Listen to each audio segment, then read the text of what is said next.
नमस्कार, आप देख रहे हैं स्वराज पोस्ट। मैं हूं रचा भिलारी। आज भारतीय राजनीति ने एक ऐसा चेहरा खो दिया जो सत्ता के सामने खड़ा होकर सच बोलने का हौसला रखता था और जिसने भारतीय राजनीति में हमेशा अपने बयानों और फैसलों से सुर्खियां बटोरी। पूर्व राज्यपाल और वरिष्ठ नेता सत्यपाल मलिक अब हमारे बीच नहीं रहे।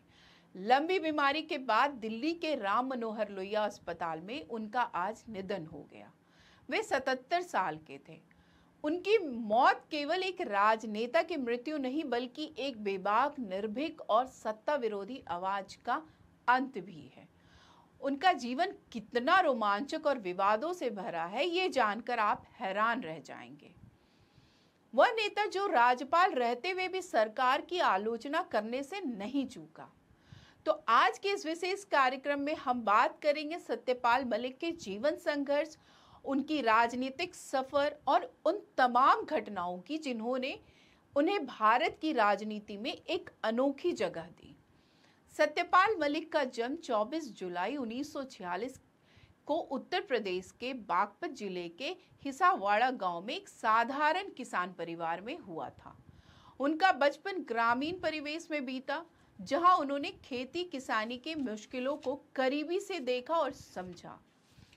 बचपन से ही उनमें स्पष्टवादिता और नेतृत्व की क्षमता थी। उन्होंने मेरठ कॉलेज से ग्रेजुएशन की पढ़ाई की और फिर डीएवी कॉलेज मुजफ्फरनगर से पॉलिटिकल साइंस और कानून में पोस्ट ग्रेजुएशन की डिग्री हासिल की। कॉलेज के दिनों में ही वे छात्र राजनीति में सक्रिय हो गए थे। जल्द ही वो समाजवादी नेता चौधरी चरण सिंह के करीबी हो गए और राजनीति में अपनी पहचान बनाने लगे। साल 1974 में जब देश में जयप्रकाश नारायण के नेतृत्व में जेपी आंदोलन शुरू हुआ तो सत्यपाल मलिक उसमें कूद पड़े। इस आंदोलन में उन्हें राजनीति में एक नई दिशा दी और उनके भीतर बदलाव लाने की आग को और तेज किया। लेकिन सत्यपाल मलिक सिर्फ एक राजनेता नहीं थे, वो एक ऐसे शख्स थे जिन्होंने हमेशा अपनी सच्चाई बोलने की आदत से विवाद को जन्म दिया, चाहे वो कश्मीर का मुद्दा हो या फिर सरकार के खिलाफ बयान। मलिक साहब ने कभी भी अपनी राय छिपाने की कोशिश नहीं की। सत्यपाल मलिक ने अपना राजनीतिक सफर 1974 में उत्तर प्रदेश विधान परिषद के सदस्य के रूप में शुरू किया। वे 1980 में भारतीय लोकदल की टिकट पर बागपत से लोकसभा चुनाव जीतकर संसद पहुंचे। उनकी राजनीतिक कैरियर की खास बात यह रही कि उन्होंने कई दलों में काम किया। वो कांग्रेस, जनता दल और बाद में भारतीय जनता पार्टी में भी जुड़े। 1990 में जब विश्वनाथ प्रताप सिंह की सरकार बनी तो सत्यपाल मलिक को केंद्र सरकार में कृषि राज्य मंत्री बनाया गया, जहां उन्होंने किसानों की समस्या को सशक्त रूप से उठाया।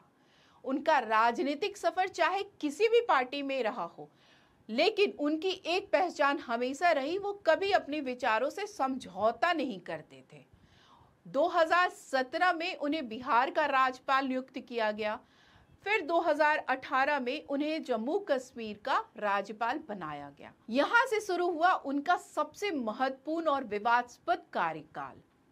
जब 5 अगस्त 2019 को केंद्र सरकार ने जम्मू कश्मीर से अनुच्छेद 370 हटाया तो उस वक्त प्रदेश के राज्यपाल सत्यपाल मलिक ही थे। उन्होंने संविधान के तहत जो भी जिम्मेदारियां निभाई वो तो निभाई ही, लेकिन बाद में उन्होंने इस फैसले के पीछे कुछ बातों पर सवाल भी उठाए। उन्होंने सरकार के फैसले पर सवाल उठाए। अनुच्छेद 370 हटाने के बाद उन्होंने कहा, मुझे इसकी जानकारी नहीं थी। सबसे बड़ा विवाद तब हुआ जब उन्होंने एक इंटरव्यू में कहा कि पुलवामा हमले से पहले सीआरपीएफ के जवानों को एयरलिफ्ट की अनुमति नहीं दी गई थी। अगर उन्हें हवाई यात्रा की अनुमति दी गई होती तो शायद ये हमला टल सकता था। ये बयान सीधे तौर पे सरकार की सुरक्षा नीतियों पर सवाल था और पूरे इस पर बहस छिड़ गई। एक बार तो उन्होंने यहां तक कह डाला कि अगर कश्मीर के लोग भारत सरकार से नाराज हैं तो उनकी भावनाएं समझनी चाहिए। इस बयान पर उनकी खूब आलोचना हुई, लेकिन मलिक साहब अपने स्टाइल में हमेशा बेबाक रहे। जम्मू कश्मीर के बाद उन्हें गोवा का राज्यपाल बनाया गया। गोवा में उन्होंने वहां की सरकार को अब तक की सबसे भ्रष्ट सरकार करार दिया। इसके बाद उन्हें मेघालय का राज्यपाल नियुक्त किया गया। यहां भी उन्होंने खुलकर मंचों से केंद्र सरकार की नीतियों की आलोचना की। सत्यपाल मलिक नेता होने के साथ साथ एक किसान नेता भी थे। 2020-21 के किसान आंदोलन के दौरान उन्होंने सरकार के खिलाफ मोर्चा खोल दिया। विशेष रूप से जब देश भर में किसान आंदोलन चल रहा था, तब उन्होंने किसान के पक्ष में बयान दिए। उन्होंने कहा, अगर किसान की मांगे नहीं मानी गई तो मोदी सरकार को हटना पड़ेगा। यही नहीं, पीएम मोदी पर भी उन्होंने कई बार निशाना साधा। उन्होंने एक साक्षात्कार में यह भी कहा कि प्रधानमंत्री नरेंद्र मोदी से उन्होंने किसानों से बातचीत करने का आग्रह किया था, लेकिन उन्हें चुप रहने के लिए कहा गया। उनका कहना था कि प्रधानमंत्री की संवेदनशीलता उन्हें पसंद नहीं आई। एक इंटरव्यू में उन्होंने कहा, मोदी जी को लगता है कि वो सब जानते हैं, लेकिन ऐसा नहीं है। साल 2020-21 में जब 3 कृषि कानून को लेकर दिल्ली की सीमाओं पर किसान आंदोलन चरम पर था, तब सत्यपाल मलिक ने खुलकर किसानों का समर्थन किया। उन्होंने मंचों से कहा, अगर किसानों पर गोली चली तो मैं राज्यपाल पद से इस्तीफा दे दूंगा। यह बयान उस समय बेहद चर्चित हुआ और उन्होंने किसान संगठनों में एक सम्मानजनक स्थान हासिल किया। उनकी नजर में किसान भारत की रीढ़ है और उनके हितों से समझौता नहीं करना चाहिए। सत्यपाल मलिक अपने बेबाक बयानों के लिए हमेशा चर्चे में रहे। उन्होंने कई बार अपने ही नेतृत्व पे सवाल उठाए। क्या आप जानते हैं कि सत्यपाल मलिक ने एक बार खुद को भारत का सबसे बेकार राज्यपाल कहा था? जी हाँ, और उनका ये बयान भी चर्चे में रहा। उन्होंने राफेल डील, पुलवामा हमले, कृषि कानून और पीएमओ की कार्यप्रणाली पर अपनी राय खुलेआम रखी। उनका मानना था कि सत्ता में रहते हुए भी सच्चाई बोलने से डरना नहीं चाहिए। उनका ये प्रसिद्ध बयान याद किया जाता है, मैं संविधान का प्रतिनिधि हूं, ना कि किसी पार्टी का। उनकी स्पष्टवादिता उन्हें राजनीतिक गलियारों में असहज बनाने लगी, लेकिन वे कभी झुके नहीं। सत्यपाल मलिक कभी भाजपा में थे तो कभी जेडीयू में, कभी समाजवादी पार्टी के करीब रहे।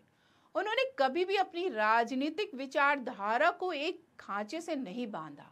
भले ही वो भाजपा और केंद्र सरकार की नीतियों के खिलाफ जाते रहे, लेकिन उन्होंने कभी व्यक्तिगत लाभ के लिए चुप्पी नहीं साधी। शायद यही वजह है कि उनके फैसले और बयान हमेशा चौंकाते रहे। उनका राजनीतिक जीवन एक उदाहरण बन गया कि राज्यपाल होते भी व्यक्ति स्वतंत्र और ईमानदार रह सकता है। उनका ये रुख उनके राजनीतिक भविष्य के लिए जोखिम भरा रहा, लेकिन उन्होंने अपने सिद्धांतों से कभी समझौता नहीं किया। सत्यपाल मलिक ने आखिरी दिनों तक राजनीति में सक्रिय भूमिका निभाई, लेकिन आज वो हमारे बीच नहीं रहे। सत्यपाल मलिक के निधन के बाद राष्ट्रपति, प्रधानमंत्री, विपक्षी नेता और किसान संगठनों ने शोक व्यक्त किया। प्रधानमंत्री ने ट्वीट किया, सत्यपाल मलिक जी का सार्वजनिक जीवन लंबा और विविधतापूर्ण रहा। उन्होंने कई जिम्मेदार पदों पर कार्य किया और अपने विचारों को बेबाकी से रखा। उनके निधन से दुखी हूं। राहुल गांधी ने उन्हें लोकतंत्र की निर्भीक आवाज बताया। भारतीय किसान यूनियन के नेता राकेश टिकैत ने कहा कि मलिक जी सच्चे मायने में किसान के मसीहा थे। सत्यपाल मलिक एक ऐसे नेता थे जिन्होंने कभी दबकर बात नहीं की।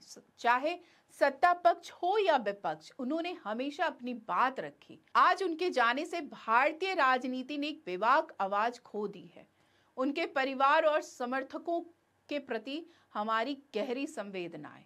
राजनीति में ऐसा नेता बहुत कम होते हैं जो सत्ता के शीर्ष पर रहते हुए भी सत्ता की आलोचना करने का साहस रखते हैं। सत्यपाल मलिक उन्हीं में से एक थे। उनका जाना ना सिर्फ एक नेता की मौत है, बल्कि एक विचार, एक मूल्य और एक जन सैनिक की चुप्पी है। तो आज के विशेष कार्यक्रम में बस इतना ही, फिर मिलेंगे एक प्रेरक कहानी के साथ। तो आप देखते रहे स्वराज पोस्ट। अगर आप YouTube पे देख रहे हैं तो चैनल सब्सक्राइब करें, Facebook पे देख रहे हैं तो पेज फॉलो करें।